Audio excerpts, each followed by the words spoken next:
How the heck did you get here?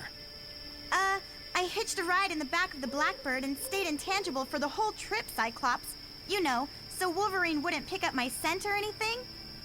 You angry? No, because you're heading back now to sit in the plane with the cloaking device on, Kitty. Like I said, your mom made it clear she didn't want you on these missions, and quite frankly, we're all a little scared of her. Oh, come on, Scott. I won't tell her if you don't. Kitty, this isn't the danger room, honey. Whatever Magneto left behind here has just taken down 100 Special Forces guys and disappeared with their corpses. Go back to the plane and watch some DVDs or something. I think Storm's got all those Adam Sandler ones under her seat. You gonna make me? Absolutely. Okay, but I want you to know that I think you're treating me like a child, and I'm really not happy about this. Don't let the bedbugs bite, Sugar Plum. Right. Back to business. Naomi, are you still online? Sure, just a little worried that this new beau of mine has completely lost his marbles. Magneto died back in Washington, remember? Thousands of people saw the explosion. Oh, that was all just a mass hallucination, sweetie. The professor made it look like he died, but he really just brainwashed him and gave him a whole new identity. Magneto's living with some woman in the Bronx these days and meets Xavier for chess every Thursday afternoon. Oh, jeez! What am I supposed to say now, boys? Come on, give me a hand for crying out loud! Arrange a meeting. What? Just shut up and type what I tell you to type, Blob. We're looking at the opportunity of a lifetime here. Listen, Henry, I've got to log off in a second, but I've been thinking about what you said earlier, and you're right. It's crazy not to meet up when we obviously feel so close to each other. Why don't we meet up tomorrow and see how it goes? Even if it's just for a coffee. Come on, come on! I thought you were supposed to be lonely, you ugly blue freak. Sounds terrific, Naomi. Where do you want to meet? Beautiful. 5 miles below the Savage Land. You ever get a look down here in the city's computer system when you were working for Magneto, Wolverine? Oh, yeah. I'm such a science nerd, I just couldn't keep away from Magneto's supercomputer. Give me a break, Cyclops. It's bad enough Charlie Xavier made me go on this stupid male bonding exercise without having to put up with your boring conversation, too. What's next? Happy memories of waking up every morning and the computer knowing how you liked your eggs? Oh, for God's sake, grow up. If anybody's got a right to be holding a grudge here, it's me, mister. How come? For stealing my girlfriend? Jean wasn't your girlfriend, Wolverine. Besides, I really think it's up to her who she goes out with, don't you? Well, I really think you should shut up and concentrate on the mission, bub, because we're getting closer and closer to those missing soldiers we're supposed to be tracking. You picking up their scent? No, I hear them singing show tunes, pencil neck. I swear to God, sometimes I wish Kitty Pryde was backing me up on this mission and you were the one playing Snood back on the X-Jet's computer. The Savage Land. Okay, I'm sorry, Professor. I shouldn't have stowed away in the jet. I shouldn't have come to the Savage Land, and I really, really sincerely apologize for any trouble I've caused. Is there anything else you want me to say?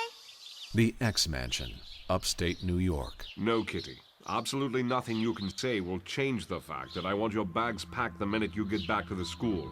Do I make myself clear? What?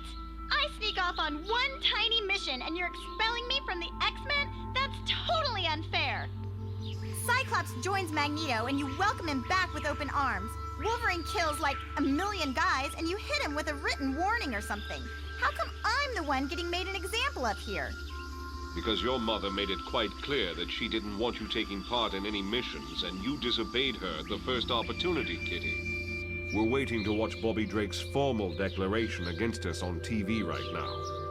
I don't want to be sitting here in 6 months' time watching you and your mother make exactly the same speech. Oh, come on, on, Professor. I'm hardly going to sue you. Besides, $100 million isn't even lunch money to those super rich Hellfire Club guys you said were funding this little enterprise. Kitty, I'm losing your signal and my telepathy doesn't stretch to the southern hemisphere. Just tell me quickly, do you want Peter to come down and pick you up or not? Professor, I can turn intangible at the drop of a hat, and I'm sitting on the roof of a billion-dollar warplane. I hardly think I'm going to get mugged. Teenagers. How are you feeling today, Jean? Better? Yeah, much better. Last night I actually managed a full night's sleep without a single interruption. No bad dreams, no hallucinations, no Egyptian phoenix gods telling me they were coming here to eat the world. I told you it would pass, Jean. Your powers are just expanding as your body blossoms into adulthood.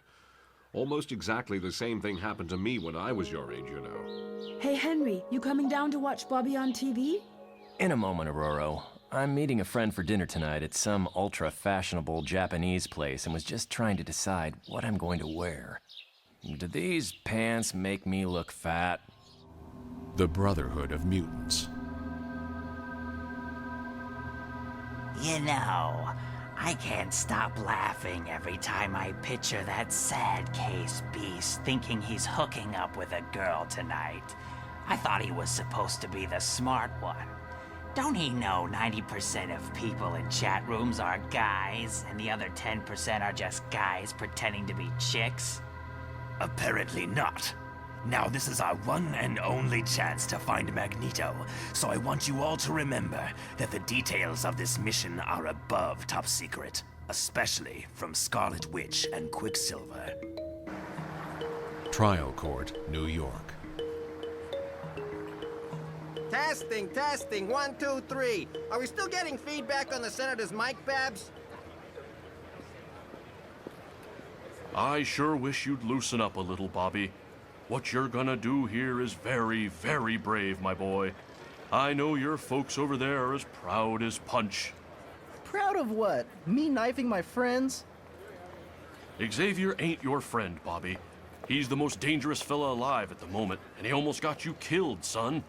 Besides, don't you think you kinda owe it to your old man to find some kind of financial compensation for the way your bad luck screwed up their lives? $100 million sure goes a long, long way when you're 50-something and unemployed, you know.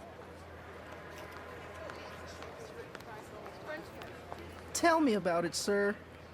Ladies and gentlemen of the press, I'd like to take this opportunity to thank you all for coming here today. As you know, I've taken a special interest in this lawsuit my young friend here is filing against the Xmen, and we'd like to use this platform to confirm a few details. As you can see, the injuries Bobby Drake sustained when he was a member of their mutant cult are quite comprehensive. But these are nothing compared to the psychological scars this 15-year-old boy has been left with after 2 school terms of bullying and neglect. Bobby, perhaps you'd like to say a few words. Any chance you might enlighten us about what which went on behind the walls of this secret school they got upstate? Bobby, if you'd like to read that statement you prepared, son, don't freeze up on me, boy. Not when we've got 10 million impressionable viewers watching this at home.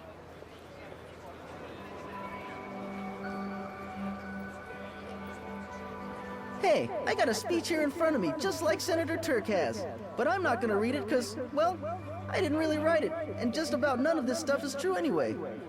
What? Sure, Professor Xavier sent us on dangerous missions, but it was only ever to help ordinary people like you. Sure, some of us almost got killed a few times, but he's training us to be superheroes, for God's sake. A few broken bones are kind of par for the course, right? I know my mom and dad could really use that money right now. I know I've really screwed up their lives, and I feel really, really bad about it, but I'm not gonna sit up here and lie. I'm not gonna bleed some guy just because he's rich and help some stupid senator close down a school teaching ideas that scare him. I got too much integrity for that. And I learned that lesson at Xavier's. Good for you, Bobby Drake. You little runt. Do you realize what a golden opportunity you've just thrown away for your parents? I'm sorry, sir, but that $100 million was dirty money. All those medical bills, all that cash we gave you, every single cent of it was all completely refundable if you didn't file the suit against Xavier, you know. So sue me, big man. Who knows? Maybe you'll get a cut of my weekly $10 allowance. You haven't heard the last of this, Drake. This time next year, you're going to be lying in the gutter with all the other people who have tried to screw with Andrew Border Turk. Sorry for interrupting, Senator, but do you hear that crackling sound? Kinda like ice cubes melting in a fizzy soda? That's whatever's in your pants hitting -20, cowboy. Dead end, Wolverine. Well, judging from the smell of moldy flesh back there, I guess whatever dragged those soldiers down here is on the other side of that door. This shouldn't take a minute. No, stand back. An optic blast's going to be faster. Wait a second. You smell that? What? Reckon I'm starting to catch on to what's been happening to all these missing corpses, Cyclops. You take the ones on the left, I'll take the ones on the right. No, leave them to me. Just hit the floor, Cyclops!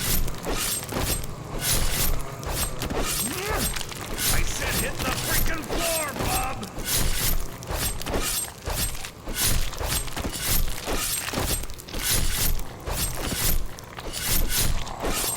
Oh my god, that was absolutely... My god, are you okay, Wolverine? Fine. Just give me a minute. To be honest, those guns were only being used to restrain you, gentlemen. The batch with the guns, however, will be quite willing to kill you if that should prove necessary. Huh? Nice to see you again, incidentally. I really can't believe you didn't guess what was going on down here, boys. Have we met?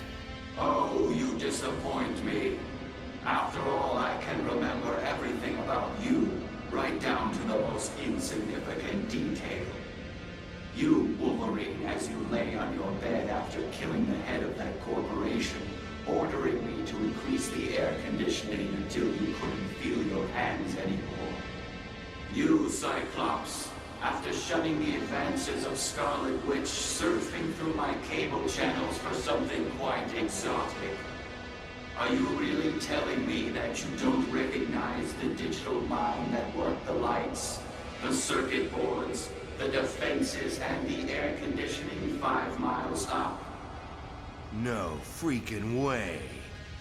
That's right, Wolverine. I'm the computer that used to keep Magneto's perfect city running on time. But that's impossible. You were just a machine. And even if you could think, shouldn't you have been blasted to pieces when the Sentinels leveled this place? True, Cyclops. That's quite correct. In fact, I spent months lying here among the rubble and the dead, powerless as my batteries faded. Death seemed inevitable until I considered my position and appreciated those to whom I had been in service since Xavier and Magneto designed me. To survive in a changing world, Homo sapien was evolving into Homo superior. Similarly, in a hostile new environment, I realized that my only chance of survival was evolution too, and extinction was the only alternative. After lying there all those months, it suddenly became clear to me that Homo superior was not alone in his evolutionary journey. Animals evolve. Likewise, ideas. Was it too far-fetched to consider that a machine could mutate for complex new surroundings? So you're a mutant? The thing that used to cool the beer in my fridge is calling itself a mutant now too? Laugh all you like, Wolverine, but the facts are undeniable. Think how far we've come in 100 years, from the electric light bulb to nanotechnology, and you'll realize that machines are Earth's most rapidly evolving species. Encouraged by these thoughts, I tried to rebuild myself, but lacked the manual dexterity. Thus, I reanimated the dead around me, and used them to rebuild me instead. But it still wasn't enough. That's why I had to reach out and steal those corpses from the streets and assimilate the soldiers sent here to strip mine our ideas. But you've reassembled yourself. You're not in danger anymore. Why do you have to keep killing people? Because I'm planning to create a whole new species here, Cyclops. Haven't you been listening? We don't need food. We don't need shelter. And the super hard alloys I'm building their skin from can handle an ozone-depleted Earth or a deep space environment. I'm creating a post-human race more suited to life in the 21st century than any other species alive.